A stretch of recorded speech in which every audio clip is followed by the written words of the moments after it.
People of YouTube, we're back to doing game reviews. Well, at least one this week. I know it's real annoying. There's been a lack of real game reviews this past couple months. I'm sorry. It's not my fault that all the games I have just happen to just really want to click that hard button and just want to make it difficult for me. My bad. But we got a game review, and this is a big game. It's not like a old crappy game, and that is Batman Arkham Knight. I know what you're gonna say. You skipped Asylum, you skipped City, you skipped Origins. This game just happened to be easier than all of them. I got through it the fastest, and here's the thing, I haven't 100% completed the game yet, because I finished the main story, but I haven't done all the side stuff, especially with the Riddler. I mean, I'm not going to waste my time, trying to collect all the Riddler trophies, because that will take an eternity. I don't have time, so this is what you're going to get. So this takes place after Arkham City, where, the Joker is dead, spoiler alert, but he's still alive in Batman's consciousness. He's always there throughout the game, roasting you, critiquing you, saying, why don't you do some fun stuff, like, killing people? I'm just like, well, he has done it before. Batman v Superman. So, in this game, Scarecrow is just like, alright, we've had enough. We're going to do a Sonic Forces. And we're going to get all the main villains and just terrorize Gotham.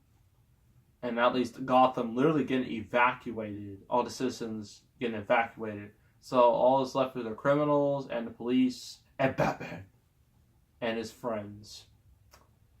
So, and also this mysterious new villain, the Arkham Knight, this dude who looks kind of okay, I guess. So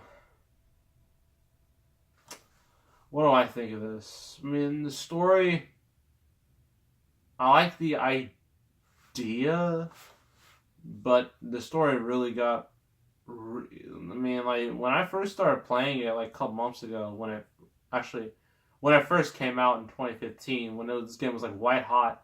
No, I didn't get the PC version. I'm not stupid. I know how bad that is. So, when I first played this, I was like, this plot's really interesting. And then I kind of stopped playing it because I had other things to do. And so I finally got back to it, like, literally a week ago.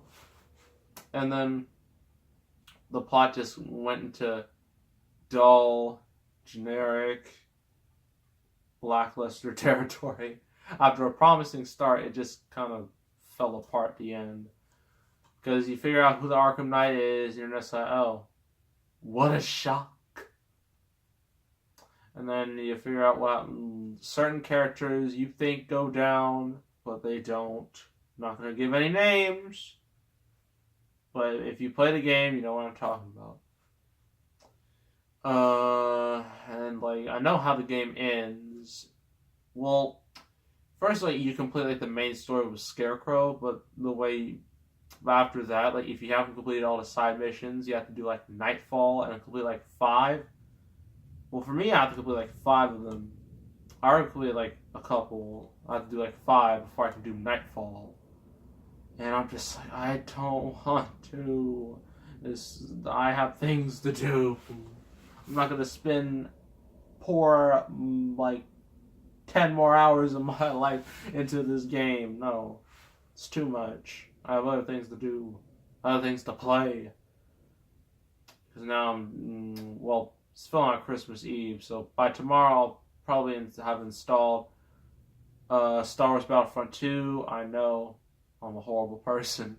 Assassin's Creed Origins, South Park, Fractured But Whole, Evil Within 2, and Call of Duty World War II.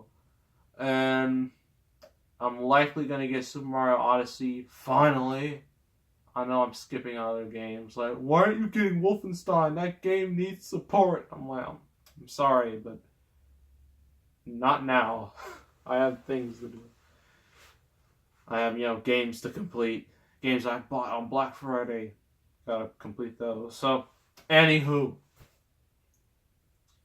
I know what happens, like, Bruce, because I looked it up online. And what happens is that Bruce, like, spoiler alert if you haven't played this game yet. Huge spoiler. At the end of the game, Batman allows himself to get captured, and then Scarecrow, well, he forces Gordon, Commissioner Gordon, to take off Batman's mask, and you see Bruce Wayne. There's no cop out. It's legit. Bruce Wayne has been revealed as Batman, everybody. Amazing. And, like, of course, all the news media goes wild over this. They go, all Batman, Bruce Wayne, he knew this would happen if he ever got unmasked in public. And, he goes to the mansion. Alfred's just like, you know what you're doing? He's like, I know exactly what I'm doing. And he blows up his mansion, making sure like people assume that they don't confirm if him and Alfred are dead. They do not confirm it. But considering what happened, considering how Batman works, it's a good chance he's not dead. He's just in hiding. He pulled a Dark Knight Rises again. If you've seen The Dark Knight Rises ending, you know exactly what I'm talking about. That's stupid ending. But then, like, in the end, the very end of the game, you see, like, this couple and their son, which similarly looks like Bruce Wayne and his parents, where his parents got shot and killed. And the same thing looks like it's going to happen, but then this being who looks like Batman, sorta, comes by and he has like this nightmarish like thing, and then that's how it ends. I'm like, oh. So this game is, well, I forgot to mention like the other Batman Arkham games. They're all rated T, nothing too extreme. This is M-rated. It takes it up a notch. I mean, the game literally starts with you burning the Joker's corpse. Because, he needs to be cremated and whatnot. That's the first thing you do in the game. I'm like, okay. So this game takes a bit more risk than, the other games. And I heard that, and if like, why it got an M rating, because there's a certain part they didn't want to, like, tone down because it would kind of ruin the story.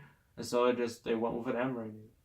It didn't hurt sales, though. Still sold millions of copies around the globe. So I think it's all over 5 million.